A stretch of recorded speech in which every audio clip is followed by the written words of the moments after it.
Alta. Quero falar também com o Jamil sobre Israel e Irã. Ô Jamil, tem toda uma questão envolvendo a possibilidade de ataque, né? Você já trouxe ontem aqui para a gente no All News Tarde, reforçou hoje no All News Manhã, não é? Que o Irã rejeitou apelos de Estados Unidos, Europa, para não retaliar Israel. Promete retaliar. O clima tá de expectativa e tensão, né? Ali para os israelenses. Como é que o Netanyahu tem agido? Quais informações você tem? Olha, de fato é de muita tensão. Inclusive hoje pela manhã eu estava na ONU e era palpável essa tensão. Isso não é apenas, não são palavras apenas, e sinceramente dá para sentir que existia entre, principalmente os agentes humanitários, né, que sempre acontece isso quando existe um conflito armado, um novo capítulo de um conflito armado. é, Imediatamente o impacto imediato é na população civil e, claro, uma grande preocupação com uma entidade já estrangulada, já sem recursos e com, como a gente conversava antes, né, coach, com um mundo maluco que nós estamos vivendo, em que essas crises humanitárias absolutamente crescem em todos os lugares e a gente não vê, e essa parte talvez dramática de toda essa história, a gente não vê acordos de paz, a gente não vê o encerramento de conflitos. Há muito tempo que eu não assisto a uma assinatura de um acordo de paz, por exemplo, né? Isso não tem acontecido e tem sido muito preocupante. Então, na ONU, é obviamente algo muito preocupante. O que aconteceria se a retaliação do Irã fosse depois ainda respondida mais por alguém, enfim, e que esse tema crescesse ainda mais? Qual é a esperança? Porque tem esperança? Bom, pode ter. A esperança é uma reunião que está marcada para acontecer na quinta-feira, justamente entre os mediadores, e aí Egito, Catar e Estados Unidos, com o Hamas e Israel. A grande esperança é de que haja a retomada do processo de negociação para um eventual cessar-fogo. E o Irã hoje deixou muito claro: a única condição que levaria o Irã a não retaliar seria se houvesse um acordo de cessar-fogo imediato. É, Se eles notarem, isso foi dito também, se eles notarem que Israel está sentando à mesa para negociar, mas na verdade para protelar qualquer tipo de solução, eles também atacariam. Então, há uma enorme expectativa de que, de repente, essa reunião da quinta-feira pode destravar esse processo. Mas a reunião está sendo chamada da reunião da última chance.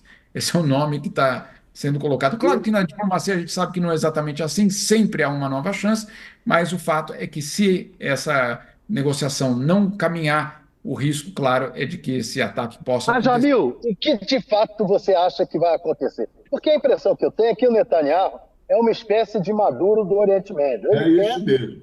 Perfeito. Ele quer encrenca, ele quer confusão. E ele vai insistir nisso aí porque é a única forma dele continuar no poder. A hora que acabar o problema aí, ele sai do poder. Então, você acha que há possibilidade de uma solução com o Netanyahu no poder? Olha, é muito difícil. A questão toda é que tipo de pressão ele vai sofrer, principalmente por parte dos americanos, para chegar a uma nova posição. O problema, e aí é um problemaço, não é um probleminha, é que o governo americano está envolvido numa eleição, na sua própria sobrevivência, não a do Biden, mas dos democratas, obviamente. E aí, claro, fica toda aquela questão até que ponto o governo americano tem essa capacidade ainda de influência sobre Netanyahu. Nos últimos meses, ficou muito evidenciado que essa capacidade não é mais a mesma daquela dos anos 90, etc., quando o governo americano podia ditar até onde era a linha que o governo israelense poderia ir. Não é mais essa situação. Tanto não é que hoje, e até o coach pode sabe até mais disso do que eu, o seu ministro da Defesa, que é o ministro da Defesa do Netanyahu, que é uma pessoa da extrema-direita, porque vamos lembrar, o governo de Netanyahu, se originalmente Netanyahu não era de extrema-direita, o que ele fez para se manter no poder foi fechar um acordo com a extrema-direita israelense, que a gente sabe muito bem que tem posições, eu diria, mais do que complicadas, que violam o direito internacional. E hoje o ministro da Defesa resolveu fazer uma provocação direta a todos os países muçulmanos, de uma vez só, fazendo uma visita em Jerusalém, a um local que, basicamente, pelos tratados internacionais, não tem essa, vamos dizer assim, esse espaço para o governo israelense. E aí, claro, é mais uma provocação. Quando houve a morte do líder do Hamas, não estou aqui defendendo o líder do Hamas, hein? Antes de mais nada, porque não é essa a questão. Mas quando houve o assassinato do líder do Hamas em Teherã, qual foi a primeira reação dos países árabes? Inclusive alguns muito aliados aos Estados Unidos.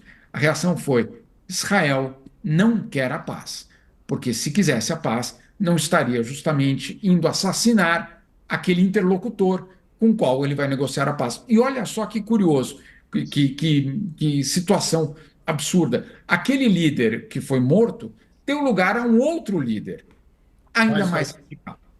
E aí? Quem chamou? Jamil, Quem falou? uma pergunta, Jamil. Hoje, a China declarou oficialmente apoio ao Irã. Foi o fato mais importante do dia hoje nessa guerra aí, que ainda não começou, né? Qual é a possibilidade dessa guerra se alastrar para outros lugares do mundo? Como a gente está falando, o mundo enlouqueceu, né? Cada dia. E se Israel já disse que não quer o cessar-fogo, a gente sabe que não quer, né? O Irã não vai perder o timing também, porque está demorando muito, né? Está demorando mais do que as atas do Maduro, misturando tudo aí, sabe? Chegou a hora que o ato desata, né? Olha, Coutinho, o que a gente precisa, talvez, é dar um passo atrás e entender não só a guerra em Gaza, não só a guerra na Ucrânia com a Rússia, que também está muito complicada, que tudo isso faz parte de um mesmo movimento. Qual é esse mesmo movimento?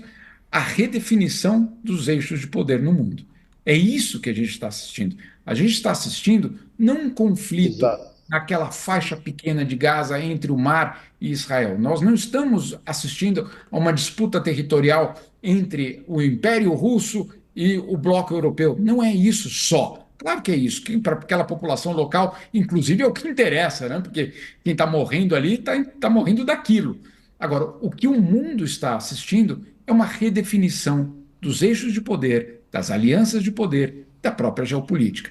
O que a gente está tentando descobrir é quais são as novas fronteiras dessas hegemonias. E é isso que está acontecendo diante dos nossos olhos. Então, quando de fato a gente não encontra uma solução lógica, é porque a lógica que existia deixou de existir. E aí? Né? Então, e você tem toda razão em colocar a China nessa história, porque sem a China nessa história, a gente não entende por que o Irã fica todo poderosão, querendo, eu vou retaliar. Quem são vocês exatamente para ter vamos dizer assim, a ousadia de retaliar? Bom, eu sou aquele que tem aliança com a China, né? Então, obviamente, é uma outra história que está sendo contada. Esse é um E fato está novo. sendo contado, só para completar, o que estava sendo contado e que está sendo redesenhado é o mapa da influência das grandes potências no Oriente Médio. Essa é a história que está sendo contada. No Perfeito. mundo.